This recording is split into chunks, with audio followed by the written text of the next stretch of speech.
नमस्कार, सुस्वागतम, वेलकम, अभिनंदन। मेरा आपके माता रानी मेरे और आपके इस यूट्यूब चैनल पे बहुत-बहुत स्वागत है। ओए होए सोहणियो, क्या हाल-चाल, कैसे हो?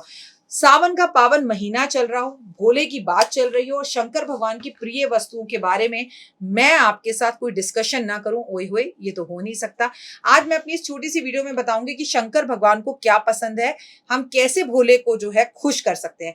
जीवन में भगवान जो है संहार संहार भगवान शिव ही करते हैं, ठीक है? लेकिन हमारा पालन-पोषण विष्णु जी करते हैं। लेकिन जब चतुर्मास चलता है और भगवान विष्णु सोने के लिए चले जाते हैं, तो शिव पार्वती के साथ धरती पर आ जाते हैं और आपका और हमारा पालन-पोषण करते हैं। तो बाबा भोले की आराधना सावन के इस पावन महीने में, कार्तिक के इस पावन महीने में, चतुर्मास में, पुरुषोत्तम मास में बेहद खास और ज़रूरी हो जाती है, जिन्हें हमें करना चाहिए। जब भी आप भगवान का मंत्र उच्चारण करते हैं, शिवलिंग पर जल चढ़ाते हैं, तो आपका स्वभाव शांत होता है और भगवान आपके काम जादुई रूप से करना शुरू कर देते हैं। भक्त एक शिव का चला शिव को मनाने के लिए, हाथ में 2 फूल लोटा जल चढ़ाने के लिए। इतने में आहट सुनी, समझ गया कोई आ गया, हो गया तैयार फिर वो भाग जाने के लिए। वो तो भोलों का भोला भंडारी है, जिसने चोर को भी कुबेर बना दिया है। तो वो जब चोर को कुबेर बना सकता है, तो आप और मैं तो चोर भी नहीं हैं। तो आपको और हमको वो अपनी भक्ति से क्या नहीं दे सकता। लेकिन डिपेंड हम पर करता है कि सावन के इस पावन महीने में आखिर हम उसे कैसे प्रसन्न करते हैं। केसर शिवलिंग पर अर्पण करने से आपका सौभाग्य बढ़ता है, जिनका विवाह नहीं हो रहा उनका विवाह होता है। चीनी शंकर महादेव पर अर्पण करने से सुख समृद्धि बढ़ती है, शुक्र ग्रह अच्छा होता है और ऐसे मनुष्य को जीवन में कभी दरिद्रता का चेहरा नहीं देखना पड़ता। अगर आप भगवान शिव पर इत्र अर्पण करते हैं तो हीरो हीरोइन बनते हैं, या मीडिया में हैं तो फैशन इंडस्ट्री के अंदर हैं तो आप बहुत नाम रोशन करते हैं और इत्र की खुशबू जहां दूर तक जाती है, वैसे ही आप जीवन में सक्सेस पाते हैं। जैसे इस वक्त जो अनिल है वो कैमरे के पीछे खड़ा है और मैं अब कैमरे के इस तरफ हूं और मैंने ये हवाओं में परफ्यूम को छिड़क दिया। मैंने अनिल को बिल्कुल नहीं छुआ, अनिल की तरफ परफ्यूम मैंने एक बार भी नहीं किया, लेकिन इस कमरे में अनिल को भी इस परफ्यूम की खुशबू आ रही है। और आप में से भी बहुत सारे लोग होंगे जो सिर्फ महसूस करेंगे तो उन्हें भी खुशबू महसूस हो जाएगी। इसके लिए यहाँ का होना बहुत ज़रूरी है।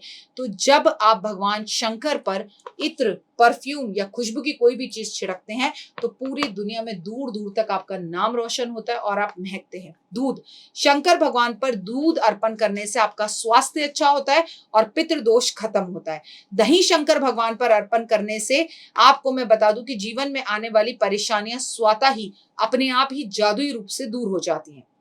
घी, घी भगवान शंकर पर समर्पित करने से आपको शक्ति और बल की प्राप्ति होती है। चंदन, भगवान पे चंदन अर्पण करने से गुस्सा खत्म होता है और आपका व्यक्तित्व आकर्षित होता है। शहद, भोलेनाथ पर शहद चढ़ाने से आपकी वाणी में मिठास आती है और ओए होए आप जो बोलते हैं वो लोगों को समझ में आता है। लोग अब बोलने से, आपकी बातों से आपकी ओर आकर्षित होते हैं। भांग, भगवान पर भांग अर्पण करने से आपके जीवन की बुराइयां दूर होती हैं, जाने अनजाने में आपने जो पाप की हो वो खत्म होते हैं। भस्म, भगवान को भस्म बेहद पसंद है, वो अपने पूरे शरीर पर भस्म लगाकर रहते हैं। कहते हैं मोक्ष की प्राप्ति होती है जो भगवान पे भस्म अर्पण करता है। गंगा जल, भगवान पर अर्पण करने से शंकर भगवान की तीसरी आंख का सामना आपको कभी नहीं करना पड़ता। अगर आप बहुत अच्छे सिंगर बनना चाहते हैं, ओए होए गाना चाहते हैं कि जब भी आप गाएं ओ हो, ऐसा लगे लता दी गा रही हैं, ऐसा लगे मुकेश जी गा रहे हैं, तो आपको भगवान के ऊपर शहद अर्पण जरूर करना चाहिए। लेकिन अगर आप गन्ने का रस और शहद भगवान पर एक बार भी जीवन में अर्पण करते हैं, तो धन की बारिश आपके घर में होने लगती है। इतना धन आएगा, इतना धन आएगा, इतना धन आएगा जो आपने सपने में भी नहीं सोचा होगा। मैं आपको बता दूं कि शंकर भगवान बहुत छोटी छोटी चीजों से खुश हो जाते हैं। ओम नमः शिवाय, शिवा नमः का जाप भगवान के समक्ष करने से भगवान की असीम कृपा आपके ऊपर होती है। यहाँ पर एक बात आपको बहुत जरूरी होगी समझने की, कि अगर आप नियमित रूप से अपने घर में ही एक पारे के छोटे से शिवलिंग रख लें और उस पर जब आप जल अर्पण करें, बेल पत्र अर्पण करें, पैसे अर्पण करें, काली मिर्च अर्पण करें, लौंग अर्पण करें, इलायची अर्पण करें, आपको बहुत फायदा होता है। लेकिन गलती से भी शंकर भगवान पे कभी हल्दी अर्पण मत करिएगा, शंकर भगवान पे कभी भी नारियल का पानी अर्पण मत कीजिएगा। जो चीजें उनको वर्जित है, जो उन्हें पसंद नहीं है, वो अर्पण मत करिएगा। सिंदूर अर्पण नहीं करते, रोली अर्पण नहीं करनी चाहिए, भगवान के ऊपर बासी फूल अर्पण नहीं करने चाहिए, बासी फल अर्पण नहीं करने चाहिए। भगवान भोले आपके भाव के भूले जो है भूखे हैं, केवल उनके आगे हाथ जोड़कर ओ